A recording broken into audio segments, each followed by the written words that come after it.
up, hockey and rock and roll fans? Thanks for stopping by the office for another skill development session here on the Rock and Hockey Show. Today I got Wesley and Bryce, and we're going to work on one-touch passing. Okay, today we're going to work on a great skill called one-touch passing, and it's never too early to learn this, just like shooting a one-timer. Big fan of it. One-touch passing is when you don't actually handle the pass or catch it, you just redirect it or repass it on the move, okay? And it takes a bit of strength and some skill for sure, but the sooner you can start teaching players how to use this, the quicker they're going to move the puck and the more effective they're going to be moving the puck, okay? So, this is not an excuse for sloppy passing, okay? But what we're going to do is we're going to get nice open stance here. Bryce, spread your feet out, face, yep, he's going to face Wesley. Nice open stance, a little bit lower grip on your stick there, just, no, a little bit lower, the other way, yep, there you go. All right, he's going to have his stick right here, same thing with Wes. You want to slide the hand out just a little bit because you're just going to be redirecting the pass while it's on the move, so you got to be strong. And we're actually going to start out with an orange puck, okay, which is heavier than normal, just to make sure that these guys are being strong. And we're going to try to use the middle of our blade, and again, it's just going to be a quick snap, trying to keep your blade straight up and down almost so the puck doesn't flop on you, okay?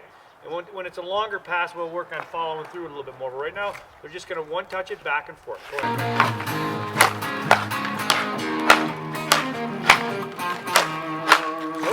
Now, see how the puck never actually stops moving. As soon as it hits your blade, you're snapping it right back. So there's definitely some timing involved. And you want to try to keep it somewhere right around your toes, just like you would with a Messier shot. Because if it's too far out front, see how my stick starts to angle and the puck's going to flop. If it's too far back in my stance here, I'm going to have a hard time redirecting that, okay? Try it again.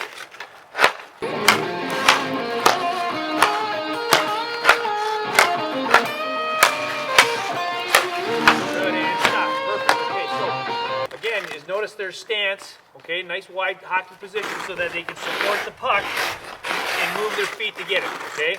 It's never a good idea to use your skates to be catching passes when you can use your stick. I'm not saying that you can ever deflect a pass the puck off your skate up to your stick. What I'm saying is when you're standing here and the puck's coming, move your feet so that you get your stick on it, okay? This is kind of a lazy way to catch passes and end up being a turnover in a game. But notice how these guys are moving their feet to support the puck here so they can get that pass off quickly. Go ahead.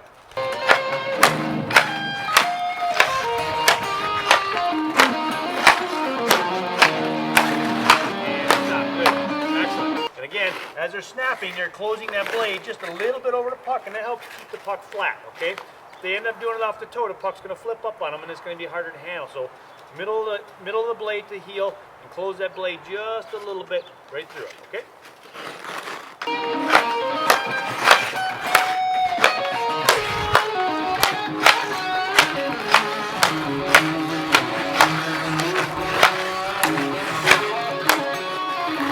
Now again, they're using an open hips here, okay?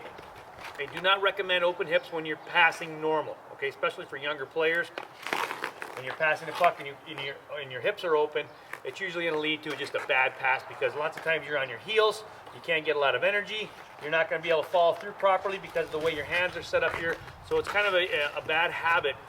I see a lot of players going through that as they're passing with open hips. When you get to be older and stronger or a little bit better, not necessarily older, but just a little bit better, you can pass with open hips, but it's going to be just like your Messier shot, but you're going to be coming down and through the puck. All right, standing on your heels, flat-footed, with open hips, trying to make a pass is just not a good idea. It's a recipe to make a turnover. Okay, but for a one-timer or a one-touch pass, you're going to use your hips, keep your hips open, but your weight's going to be on the front of your skate, so you can come down on the puck and keep it moving. Okay, moving just a little bit.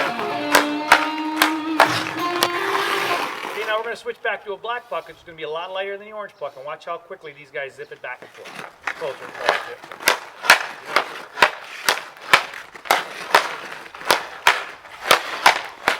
Good.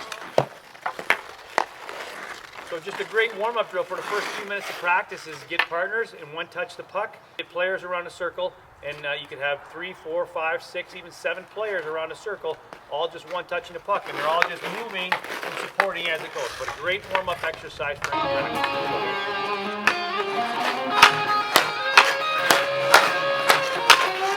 Hey, that's one-touch passing on the Rock and Hockey Show. Don't forget to subscribe. Watch us on Facebook, Instagram, and Twitter. Come on, Bryce. Peace to you guys, too.